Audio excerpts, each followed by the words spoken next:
Good morning and welcome to our live talk program. This is Lloyd Grubb here, your host on Revive Reform Radio. Doing our live talk program covering wisdom covering religion on this here Friday, Rise and Shine and give God the glory. And this morning here, I'm looking at the topic due to our limited time, we maximize via wisdom. So, due to our limited time, we maximize via wisdom. And this is the process of meditation I want to share with you here. And just give me 1 second. So, here just had feedback there. All right, so let us pray. Our Father who art in heaven, I thank you, dear Lord, for your word and this day. I pray that you may bless us and be with us as I share these thoughts and with those listening. And may you grant us your richest blessings for Christ's sake. Amen. So looking at this topic here. I'm looking at this topic here, which is I have a little problem. Sorry for a second. I have a little problem here. I have to shut it down. Just give me 1 second. My mic one. Mic test. Oh, wow. Okay. So I'm having just a slight problem here. Let me just double check my audio again. I'm having this. Okay. All right. So I keep going. I have to edit that out. So, top of the morning to you again here as I do this live talk. Due to our limited time, via we maximize via our through wisdom. So our theme for this week is teach us to number our days that we might apply our hearts unto wisdom. In Psalms 90, verse 12, it says, teach us to number our days that we might apply our heart unto wisdom. And so when you talk about like maximizing our time here on this earth, when it talks about how to do life and do the life more successfully, we do it by maximizing our time. Now, maximize, the word itself, maximize mean to make as large as possible and as great as possible, or to make the best use of. So when we're maximizing, we're just making the largest possible, something large as possible as we can, and we're making the best use of. And so when we're making the best use of whatever we're doing, we want to be able to do this in life. So when it comes on to our time, our effort, our body, our mind, our social experience, everything we want to be able to maximize so that we have the best experience. And the reason for that is that we have a limited time here. And because this limited time we have here and we have a probation, we still realize that whatever the Lord asks us to do or whatever life is throwing at us, that we want to do life the best that we can. And so we're trying to maximize life. So I want to go through some thoughts with you here as how to maximize and how to get the best out of life. And this is just my process of meditation and life practice that I've learned over the years. And I want to be able to share with you in the next few minutes that you have with me here. So in Matthew chapter 4, verse 4, we read, but he answered and said, it is written, man shall not live by bread alone, but by every word that proceeded out of the mouth of God. So we start here, right? Man shall not live by bread alone, but by every word that proceeded out of the mouth of God.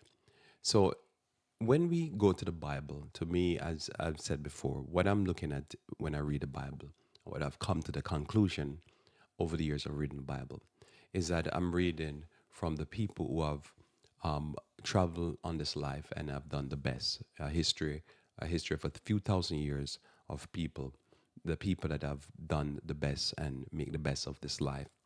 And when I study, that's the way I view I'm studying it. Whether it be I'm studying from Moses or Job, I'm studying from Jesus. I'm studying from those who have had the best practice. And as I say in life, that you can do life a certain way, but it's important to do life where you're doing it with the best practice. That means whatever you're going to do, what is the best way to do it? And that to me takes into the idea of maximizing or being very efficient. So as I say, you can go just to as simply as cleaning up washing some plate, and there's a efficient way of doing it and an inefficient way of doing it, and so it is with just about everything in life. So to me, what the Bible does, it gives us principles of how to be able to do everything that we do in life the most efficient way and to maximize our effort and to get the best result. So again, whatever we're doing, we want to make it as large as possible, as great as possible, or want the best use of what it is that we're doing. So the same thing when it comes on to like even a car, when it comes on to your time, your brain space, your muscle, anything you're doing, how can you get the best result and not run the leanest but get the best result? So you apply these principles, and that's to me just a simple idea of what I get from when I read the Bible. That these are people who walk the face of the planet before us, and instead of me now trying to figure out life by trial and effort, which something you have to do trial and effort, you're trying to go at life where you're trying to figure out life, not so much by trial and effort, but by looking at people who did the best practice and try to practice what they practice to see if you can get similar results. And when you get the results and you realize that says this is the right way to walk in, no matter what people are saying. So some of that to me takes into this idea where Christ says that man should not live by bread alone. So that means we need bread. He's not saying that we shouldn't live by bread. And that's something that I will talk about in the future, because sometimes you can have this idea where when you go to the Bible, you think the Bible is primarily spiritual and is taken away from the natural. But we look at the Bible as both spiritual and natural. The spiritual side is the mental faculties, character, thoughts, wisdom, understanding, things that you do with the mental part of your life, and the mind control the physical. But it does not state that man should not live by bread, but by the word only. He says man should not live by bread alone. So we need food, we need transportation, housing, clothing, all that stuff. We need warmth and all that. But he's saying that's not the only purpose of life, that man should live by every word. So when we go to the word of God, what we're getting is concepts and ideas of how to live the best life and how to be able to maximize and how to be able to increase and how to get the best results. And that even if you should live 30 years, 40 years, 50, 70 years, as it says, 80 years, then you're getting the best 80 years possible. And that's basically what you want to do. You want to be able to go at life where you get the best results possible and you maximize your effort, everything you do, you maximize. So the first things we do we live by the word. So I'm going to take some of the word here with you today. I'm going to take some of the word as what is it that you live by that you can get the best result. In Hebrews chapter 12, verse 1, 2, and 3, we get some principles here that I would say now are words that we live by that we get good results. Hebrews chapter 12, verse 1 says, wherefore, seeing we also are compassed about with so great a cloud of witnesses, let us lay aside every weight and the sin which doth so easily beset us, and let us run with patience the race that is set before you. So you know the analogy when a person is doing life, and they're doing life by when they're doing how I call it, relay or races or anything that they're doing, they want the best equipment. So in this situation, when you're talking about running a race, the best equipment is the lightest equipment. And so as you know, over the years, people, they want the shoes that's going to give them the maximum support and give them the most cushion and all that, but light. And they want clothing that's very light. They want to basically run light. And so when we talk about maximizing, we want to be able to do everything that we're the lightest and that we can be the most efficient. And so here he says that you lay aside every weight and the sin that so easily beset you. So if you want to do the best life, then you overcome. You're an overcomer. And when we overcome, what it does for us is that it makes us avoid all the pitfalls, whether it be, drugs, alcohol, financial pitfalls, whether it be anything to do with that's going to weigh us down physically, like, we eat the maximum of amount of food that's going to give us the most efficient result when it comes on to digestion. We eat things that agree with us. There's foods that you eat that I might not be able to eat because it might be good food. It could be a plant-based diet, but it's still not going to be agree with my stomach, and so it's going to weigh me down and give me experience that I don't want to have. Well, it's the same thing when it comes on to in our financial life. Anything that is going to be a sin that's going to mess us up and trip us up and weigh us down, we get rid of it. We shed it off. So with a race, a runner is trying to shed things off so you don't have to run the race with weight. Obviously, as you know, if a person is running and they have 50 pounds on them, that's 50 more pounds that they have to push and carry as they're running the race. So they want to lighten themselves up. So it's the same thing with sin. Sin, any type of addiction, any type of bad habit, bad practice that we have that is causing us headache. These type of things just mess our lives up, and we don't want this to happen. So we want to be able to maximize our effort, and we want to be able to get the best results. So that's where we start with first. So he said, lay aside the weight and the sin that so easily beset us. And he says, looking unto Jesus, the author and finisher of our faith, who for the joy that was set before him endured the cross, despised the shame, and is set down at the right hand of the throne of God. Now, when we look to Christ, we see that Christ has a task to do. But the task he has to do, he has to go through some hard knocks, he has to go through some shame, he has to go through some false accusation.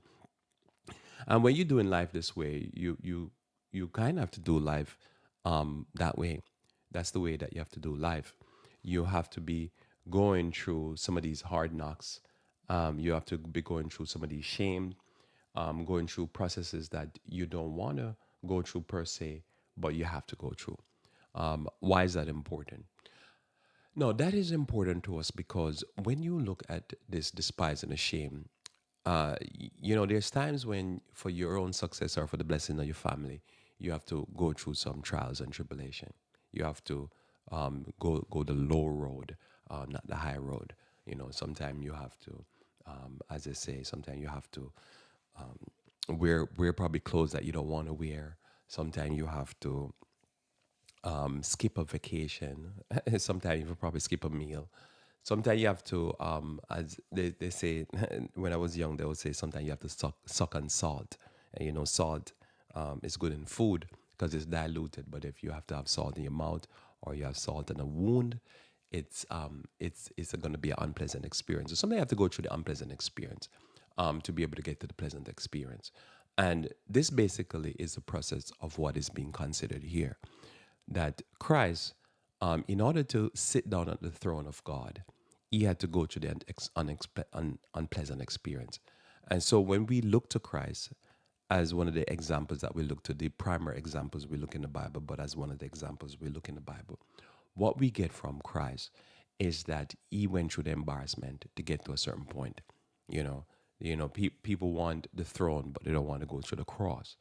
But in order sometime in this life for you to get to that place, you have to, like a farmer, which I'll deal with later, he has to go through the plowing up the field, probably even borrowing some money to buy the field. And he has to secure the field, and he has to plow the field, and he has to go through the seed sowing, secure irrigation, all of that. And then at the end, he reaps. So the reaping that he's doing, that reaping is coming from all that effort that he has to make. And so you're going to go through a process, right? And so you have to look at the process, and the process, you have to even despise the process. And you say, man, this is going to be a tough process.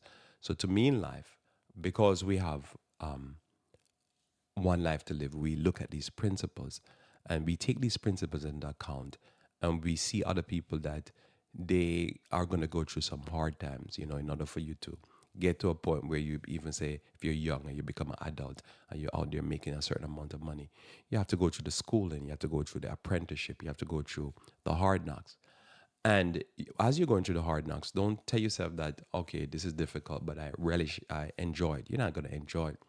But you're doing it for a purpose. You're trying to get somewhere. And so to me in life, part of this life, since we have a limited time, is that the moment we come to cognition about what this life is all about, we start to do, scheme out, plan out, lay out where we want to go. And if we say this is where we want to go, then we have to say, okay, how do I get there? And as I say, the person who wants the best results is willing to put in the hardest work and lay out a very complex and a very solid plan. And oftentimes that plan leads through the valley of the shadow of death, often that plan lead to you have to be able to sacrifice something. You have to be able to sacrifice time, energy, sleep, whatever, to get to where you want to get to. But when you get there, then now it comes a story of, well, despising the shame and sitting on the right hand of God. But how do you get there? You get there through hard knocks. You get there through this process here. So notice again, I read verse 2 again for you. Looking unto Jesus, the author and finisher of our faith, who for the joy that was set before him endured the cross, despised the shame, and is set down at the right hand of the throne of God. So, the very key principle to live by, because he looked to the joy that was set before him. Now, the joy that's set before him is not just the overcoming of Satan, but it's also the salvation of humanity. That some of us will accept him, some of us will walk in robes of white, and some of us will be saved. And he looked at that and he says, that's a joy. I want that. And I'm willing to do whatever. But what was he willing to do? He's willing to endure the cross. So what gave him strength as he's enduring the cross is seeing the end result, right? Is seeing the end result. So when we go at life this way, what we're doing is might not be, to most people who are not willing to go through the sacrifice, appetizing to them, or it's not they don't relish it, they don't look forward to it. But as you're going through it, you realize that yes, the cross is going to be difficult, but you're trying to get somewhere on the other side, and you want to do life where you get the best results. Now, how you get the best result? You have to put in your hard work, you have to put in your investment, you have to put in your time, your sweat, your tears, and as he says here, despising the shame. So it's not like, say, I'm going to go through a situation because I'm trying to get somewhere, and somebody might look at me a certain way. They're going to look at me, and I might feel even embarrassed because, man, there's going to be stigma. But if you see the end process, then you say, oh, I have to go in a certain direction. And that direction might cause somebody to look down on me and think, what is he doing? What is he trying to accomplish? And that's what happened to Christ. And is set down at the right hand of the throne of God. So when he sits down and he got there because he went through this process. But you think Jesus Christ went through the process. You don't have to go through the process. Depends on what you're going for. As I say, if you want a life and you want to live this life for your probationary period as a bum and just somebody that's just high on drugs and just controlled by addiction and controlled by food and drugs and all kind of perversion, then there's no much effort to destroy yourself. But to get to a certain point where you're healthy, your mind healthy, you have good social connection, you have a moral life, you have character, you serve the Lord. It takes all of this. It takes cross. It takes despising the shame, because you'll be going through a moral life, a spiritual life, and people despise. You have a high standard. People despise people who have a high standard. But the long run is that says you become the overcomer. And verse 3 says, for considering him that endures such contradiction of sinners against himself, lest you be wearied and faint in your mind. So you have to consider Jesus, who endure contradiction of sinners. So you've seen somebody, like as I say, since I'm going to deal with that in the end, a farmer, he's there probably in scruffy clothes, and he's there looking all dirty because he has to be there fighting with the land to be able to get the land to yield this increase. And he's there and he's fighting, and 1 year, 2, 3 years. And after a while, he tamed the land, and the land is now producing for him. And he can go, when you drive to work, you're driving to work with a car that might value a certain amount. He's driving a tractor, a combine, all that type of stuff that value thousands, value what people pay for a luxury vehicle, what they call supercars. That's what he drives to work. And you see it, you be like, I don't understand his process. But you're looking at his process and you don't understand. He's dealing with big money and big results. But how does he get there? If he puts in the hard work and he does it honestly, he has to deal with that. But sinners who look at this and be like, why is he putting all that labor? Well, he's putting all that labor because, again, when you're trying to do the right thing, you have to go against the norm. And you have to go against the contradiction of sinners. And there's so much ways I could go with this, because you've seen even our current events in this life, what's happening, how so often you see a person they're going down a certain path in life, and they they're not willing to go through this, and so they see others going through this, and they don't understand what's the process. But sometimes you have to put in the hard labor to get the good result. So due to our limited time, we have to look at those like Jesus, like Paul, who's writing this, and see how did they do it, and say, okay, I like their process. So that's what, to me, when I read the Bible, I'm simply just getting some keys as how to do life, because I have limited time and I can't try to figure it out by trial and effort. Let's just go to the master. So the master we deal with is Jesus, and then we deal with other writers in the Bible and other stories in the Bible, and we get stories, concepts like this to say this is the way to do life. And when you look at others who do it like this throughout history, they say they got the best result. And like one example would come, a more modern example would be like a Martin Luther, um, the reformer, or Martin Luther King, the reformer. We all gonna live a life and we're gonna die one day. But if you look at each of them, you have to go through a certain process. And when you go through a certain process, um, at least their name throughout history has been emblazoned in our history and in our minds. But they suffered. But there's many people who are gonna die at their age. One live long, one live short. I think Martin Luther King Jr. died at 39, was assassinated at 39, and but Martin Luther, his namesake, lived a much older age. But at the end of the day, it's the same process. You have to despise the shame. You have to be looked upon as this. You have to be investigated. All of that they have to go through, but the same process. So we understand through history that the process is the same. But somebody be like, I want this, but how you gonna get there? You're gonna get there through going through this process. This process is the process of life. Now, the people who are against them, nobody know who their name is. They're nobodies. The people who even assassinate them, do you know who these people are, and are the people who are against them and stuff like that? Like even with Martin Luther, the reformer, it's just some pope. Probably you can know the name of the person, but they're nobodies. History forget them. So you want to be somebody of something where you follow the great people, and they all did it this way. And the only people normally we remember is people who kill a lot of people, like warmongers. But we remember them because they have a lot of blood on their hands. Other than that, we remember people who run life this way. In Jeremiah chapter 12, verse 5, Jeremiah 12, verse 5, it says, if thou run with the footmen, and they have wearied thee, then how canst thou contend with horses? And if in the land of peace, wherein thou trustest, they weary thee, then how wilt thou do in the swelling of the Jordan? So again, to me, one of the reasons why you study some of the hardest people that ever walked the face of the planet, that not just, as I say, they're not murderers and killers and rapists and stuff like that. These are people who did it the hard way, and they succeeded at life, and they are those that are, just did it the hard way, and they succeeded at the same time.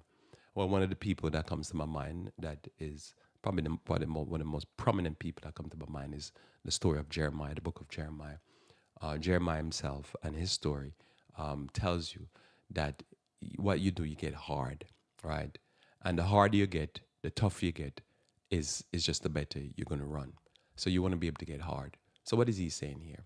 He says, if thou hast run with the footmen, and they have wearied thee, then how canst thou contend with horses? So one has to be realistic in this life. And if you're running and you're running with certain people, you're running against certain people, and they're overrunning you, then you have to be realistic and say, man, I better hard run myself. Because if this is giving me a headache, then bigger situation would mess me up. And that's one of the things that you do to maximize. You have to be hardened in all parts of your life, because this life is very three-dimensional, as an example of a way to describe it. So you have to be hardened. And over the years, I've come to really realize this, that this is the best way to run. Because these men that we're talking about, they were not just hard mentally, they were hard physically. Moses, Jesus, Paul. Paul, somebody says, one of the toughest nail that you have in the Bible. Tough as a rock. David. So they're not just hard mentally, they're hard physically. So it's important to get that. You deal with especially the fishermen, Christ's disciples. They literally were hard people. They were not per se like many people in the Bible. Some of the prophets in the Bible and stuff, they were not they were from like the Levi tribe. But when you think about like Elijah and Elisha, these were literally hard men. They're not you know, men from princes from, as Christ says, from palaces. Does that make clear what I'm saying? So you have to harden yourself. And over the years, I've realized it's mental toughness and it's physical toughness. So I've learned over the years that one has to be able to go hard. And so when you have, as I said, limited time, because you have to number your days, you have to make sure that you number your days that you can get the best, maximize, get the best result, the greatest results. And how to get the greatest result is that part of it is that you have to be physically tough and you have to be mentally tough. And the mental toughness to me comes again in the second part. It says, if in the land of peace wherein thou trustest, they weary thee, then how wilt thou do in the swelling of the Jordan? So if you notice there, if you're not doing well, you're not doing mentally or physically well in time of peace. There's people constantly paranoid. They're constantly worried about conspiracy theories. They're constantly worried about stuff. In a normal day, when things are supposed to be going great, and it's a beautiful spring day, beautiful summer day, beautiful whatever day, could even be a beautiful winter day, and they're losing it. And you're looking at them and say, wait a minute, we're not even in no apocalyptic time. There's no disaster, there's no war, famine, pestilence at this time. And you're just having a hard time in life. Then you're not tough enough. Because we walk through the valley of the shadow of death, but then sometimes things go parabolic. Sometimes things go off the chain. Sometimes the creek rise and the floods come. And if you're having a time, you're acting and your life is like off the chain when there's no flood, the creek didn't rise, there's no war, famine, pestilence, and you're losing it, then you're not ready. And there's many people, all they want to hear about is a mark of the beast. And I'm thinking, well, are you ready to live life where you can't buy or sell? If you stick with the Lord, that is. Are you ready to live life where there's all kind of war, famine, and pestilence going on because of the wickedness of the people? Then if you're in a time of peace and you're not doing well, then how are you going to do in the swelling of the Jordan? So when we look at this, again, the lesson for me is that you get tough. And you get tough, and the tougher you get, and the more you're able to not be perturbed and not lose your emotions, when there's just a simple things. There's something to annoy you. That is annoying, but you can maintain your cool. And that you can deal with frustration and not bang stuff and mash stuff up. You get frustrated because something's not working and you just take it and rip it and mash it and right. Then when you are like that and you start getting to that, then you start to think, might be if persecution break out, I might survive. I might survive. If persecution break out, I might survive because I am in that process where I am getting better, so to speak, at being able to deal with struggles and deal with problems, right? But if you're not dealing with these struggles and these problems, then hey, in a normal day, and you're being bowled over, then you have to start building up yourself and start saying, listen, I want to be able to get the best of this life. And the only way to get this best of this life is that I have to toughen myself up. I have to learn to deal with delay. I have to deal with trouble, frustration, and deal with that. Because this life already, just this life in itself is challenging.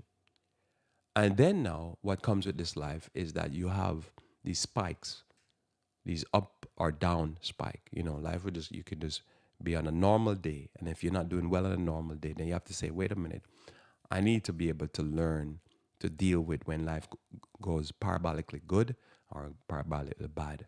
Because sometimes if people are blessed too much, they forget God.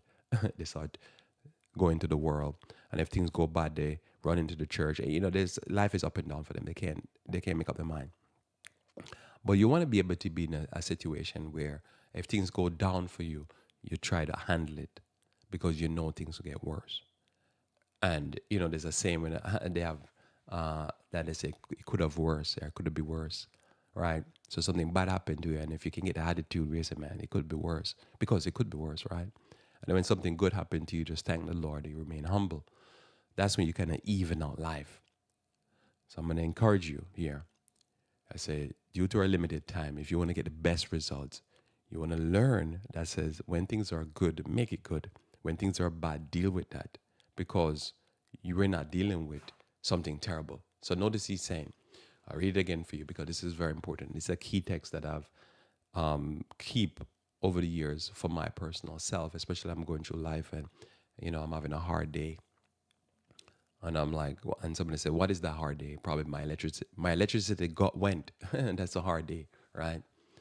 Or something happened, that should not happen, and customer service is not dealing with me the way I'm supposed to, or whatever. And I've just learned, I don't have to lose it because this is nothing. So you want to prioritize, unless you're in an accident and you're all blooded and stuff like that, and you're praying, "God, please save me." There's other things that are going to happen to you today that you just have to look at and you have to say, "Man, come on, boost yourself up, build yourself up a little bit, get some character." Because if this thing you're dealing with, which is frustrating, but it's not the end of the world frustration, then I tell you if where you at. There's people just they don't know where they're at. You could know where you're at by just like how do you deal with frustration? How do you deal with delay? How do you deal with problems? And then you prioritize because as I say, unless you something happened to you and you're blooded and you're all about ready to die, probably you don't need to panic. You need to deal with that. But when you start get to this life, I'm telling you, it will maximize your experience because what it is, you start to make little frustration don't make you lose your day, and you get tougher. And then now, when you have a good time, the good time is even better because you've learned to not make little frustration ruin your day. You know what I'm saying? You have say at 10 o'clock or at 12 o'clock, you have something bad happen to you. But it is not the end of the world. And you just make it roll off your back. And then at 1 o'clock, something good happen or nothing happen, and you just make that pass. Make something small ruin your day. In other words, that's what I get from this text. Prioritize. When the Jordan swells, then you have a problem. But there's, sometimes I look at the news and I see tornado go through and somebody's house get blown up, and I'm like, that's a problem. I see a earthquake happen and people lose their home. That's a problem. Somebody dying of somebody of a loved one or they have cancer. That's a problem. So in this life, it's not as if the other thing can frustrate you, but you can't make it lose your day because then your life is going to be more depressing. And that's how I look at it. If I have a little pain, it's a pain. But I've had pain where it make you shiver, right? And that's real pain. Where you can't even control yourself because you're not trying to not lose it. You're just losing it because of the pain. That's a real problem. So when you're in those things, so when you have something, you'll be like, this is problem, but it could be worse. And you're going to find your days are just better. I just can't overemphasize this because I know emotions get the better of us. I remember almost all of our bad experience, our choices that we make, are emotional choices. When we calm and we can think through stuff, we make better choices. When we're emotional, oh man, you make bad choices. And so that's why it's good to start controlling, impulse control and emotional control. Jeremiah 12 again, verse 5, before I move on, says, "If thou hast run with the footmen and they have wearied thee, then how canst thou contend with horses?" If you're not ready. So then we got to get ready. And this will make it, trust me, this will make your time on this earth much better. Because what happened, if you can run with the footmen and they don't weary you, when you run with the horses might weary you, or if there's a mind on the horse. But at least you know that say I can deal with small things. I can deal with small things. Now notice again it says, and if in the land of peace wherein thou trustest, they wearied you. So there's nothing going on and somebody losing it. You've seen this. Yeah, it's like, yeah, it's not that bad.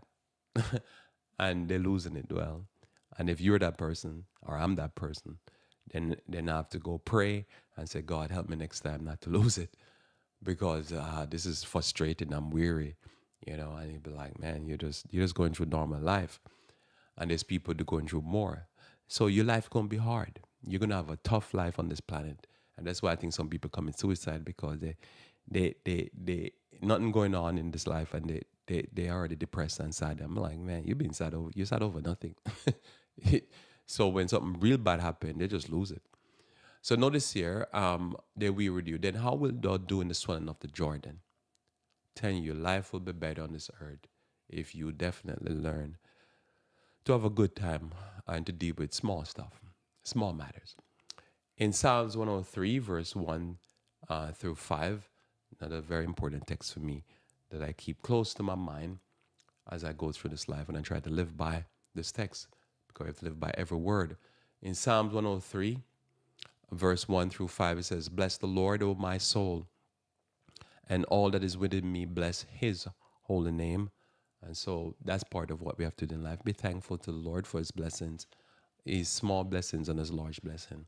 Bless the Lord, O my soul, and forget not all his benefits. So we have an attitude of gratitude and thankfulness. That's what we want to be able to have. And it will make our life better. It will maximize our time on this earth. When we have an attitude of gratitude and thankfulness, we always have something to be thankful for the Lord for. And notice here, who forgiveth all thine iniquities and who healeth all thy diseases. And literally, I believe this and live by this and seek after this. Who redeemeth thy life from destruction, praise the Lord, who crowneth thee with loving kindness and tender mercies. So if you go through this life and you have love, love for others, love for things, love for people, life is much more treasured. You can treasure life more. And if you have tender mercy, when you see even somebody that does bad and they die, suffer, it still makes you sad, because that's a life lost. Our life is ended. Then your life is just better. It's just good to be tender. It's good to have love. And he says, crown it. This is a crown that you wear. You will maximize this life. You will have the best life.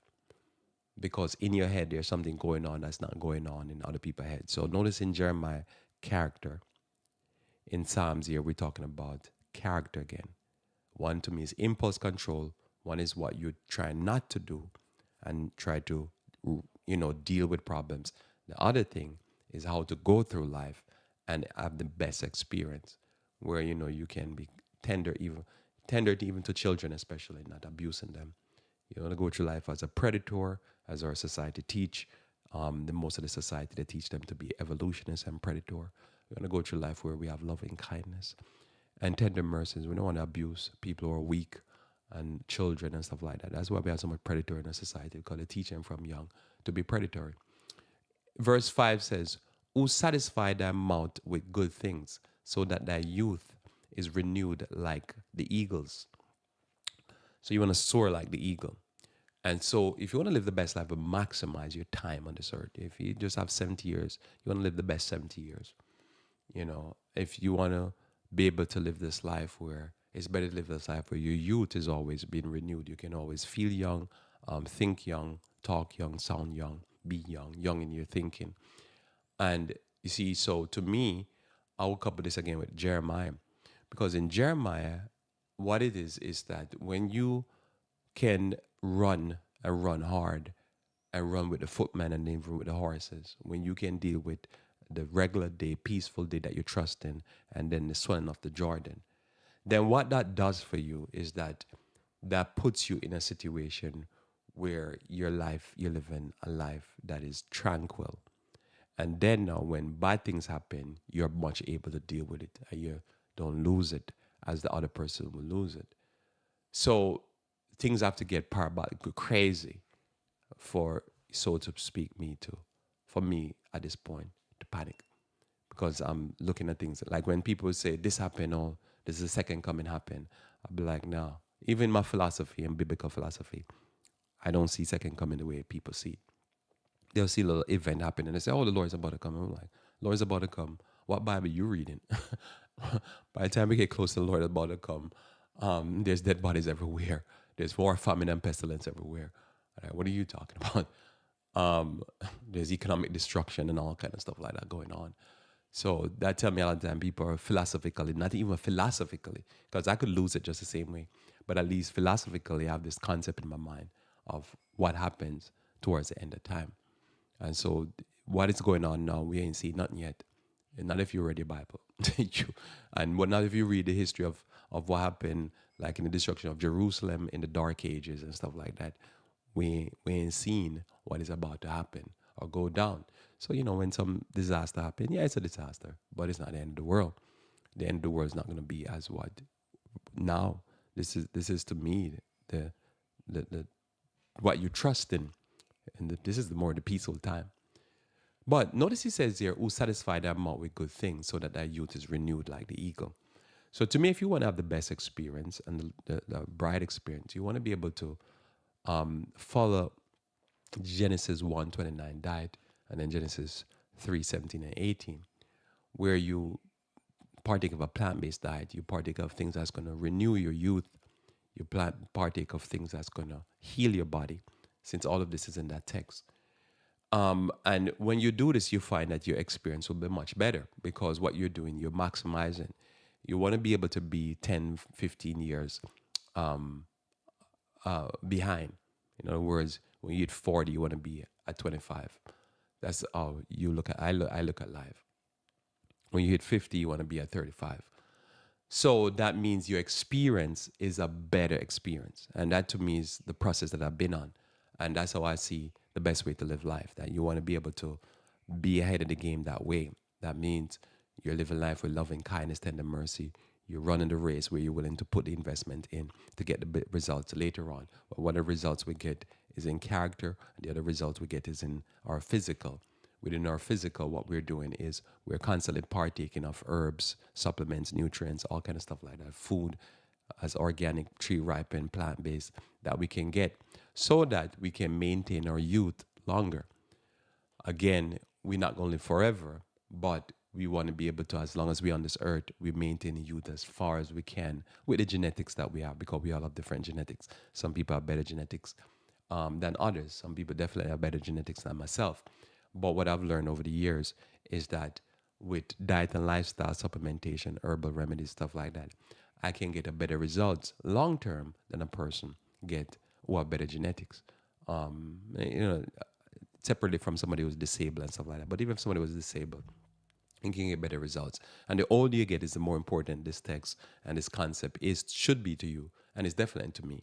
Plant-based diet, a diet that is constantly partaking of greens, especially herbal remedies, supplementation to make sure that all your nutrients are up to par and is above the RDA, the standard recommended dosage by the government. You want to be higher than those things in all your nutrients. And if you do that, then you find that you're living life and you're maximizing life. You're getting the best out of life because what you're doing now is, as I say, if you can be 5, 10, 15 years younger than what your chronological age is, then that to me is the way to live life. And that's the way to maximize life. So I say we're all going to die one day. But number one, you shouldn't be in a hurry to die. And you want to be able to live the best life that you can on this land, in this land, as long as we live. And if you can, as I say, hit 70 and you feel like you're 55, well, that's a very good thing, right? And so this is not even, this, I would say now, because of my age, I would say this is not even probability anymore. This is a guarantee. If you do life like this, then, for me, it's a guarantee, at least because I'm the age I'm at. And so that's why I believe in it. So it's great to actually feel healthy and feel younger at a certain age. I remember when I would talk about things like youth. I can't remember what they call youth, something to do with youth. And I was younger when I made some of those talks. And now that I've gotten older, I find it so fascinating, right? Because It's one thing to talk about something in practice or in theory. It's another thing to experience it in reality. But time was needed, right? And so some things had to sit for a while and to work their way out. So the Bible is right. I read it again. This very powerful text here. And if you just had to live 50 years on this life, then you have to just say, well, how do I want to live the 50 years? You want to live it youthful, and you want to live it with loving kindness and tender mercies crown you, so that you can be not only youthful in appearance and feeling, but also in your mindset. And so when people are in a dark mindset, it's not good. It's terrible to the body and to the mind. So again, who satisfy their mouth with good things, so that their youth is renewed like the eagles. So you want to soar like an eagle, then you have to be able to partake of stuff that's filled with anthocyanins and antioxidants and all this other stuff, right?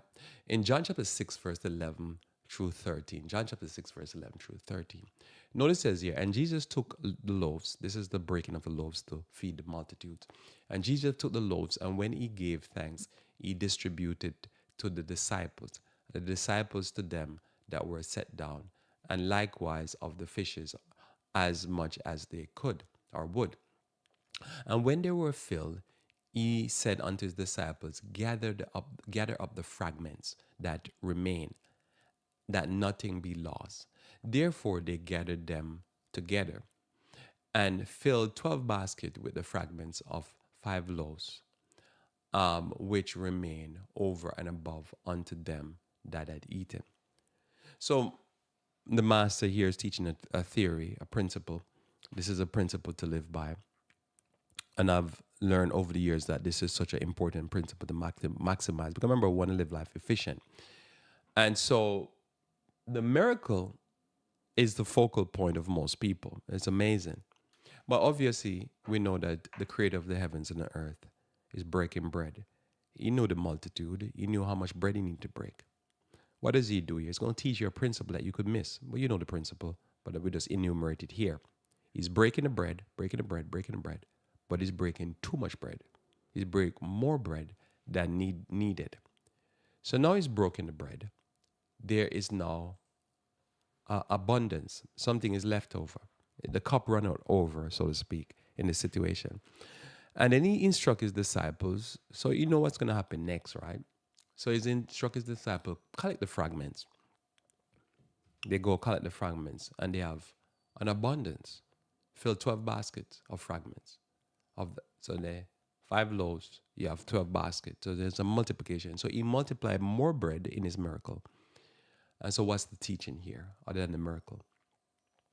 The teaching here is that in this life, what you have to do is waste not, want not. That's what I was taught when I was young. And I've come to learn this very important principle. As I said, recently my neighbor says, I had something I need to fix. I was talking to my neighbor, and my neighbor said to me, Lloyd, you never get your money's worth out of these things. And I said, yeah. He said, yeah, just keep fixing them until you can't fix them anymore.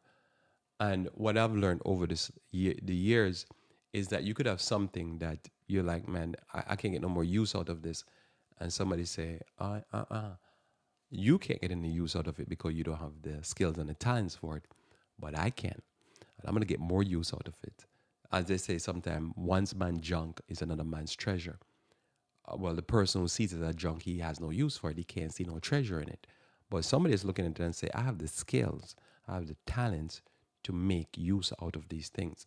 So I've learned over the years that you have to pick up the fragments. I've taken this lesson to heart over the years, that you don't waste because you might want, that you keep stuff, especially stuff that you can see value in it because you can see the use of it.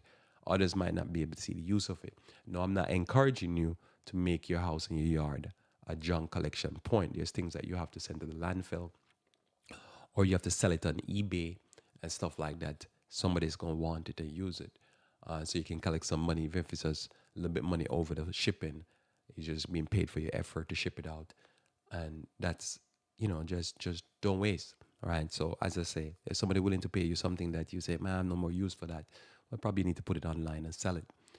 What you're doing there when you sell it, you're collecting the fragments. Same thing with life. If you always maximize by making sure you get as much as you can out of something, and that if there's a fragment that's a fragment, a little sliver, you make sure that if you don't waste unless you have to, because remember that's money and that's effort that you're gonna have to put out to make basically get that thing to either make it or earn the money to buy it. And unless you have to, just don't waste. So that to me is another way to maximize your effort, your time on this land. It's just don't waste stuff. Pick up all the fragments. As I say, if you have something and you realize, okay, this is junk, you're junk it, I get that. But you need to go to the landfill, it goes to the landfill. But if you don't have to, then if it's something that you can't use anymore, you have no use for it, probably just need to sell it online. And as long as the shipping, you can collect enough more money than you can pay for shipping, you still make back some of your money, right? Somebody could use it, so let them use it. In Micah chapter 25, verse 14 through 16, Micah 25, verse 14 through 16. And as even I'm saying to you here, I'm thinking of some things I need to go sell online because I'm not going to use it anymore, so I think I just need to offload it. So notice here, Micah chapter 25, verse 14 through 16. For the kingdom of heaven is as a man traveling to a far country, and he called his own servants and delivered unto them his goods. And unto one he gave five, and to another two, and to another one, and to every man according to his several ability. And straightway took his journey. Then he that had received the 5 talents went and traded with the same, and made them 5 talents. So now he has 10 talents.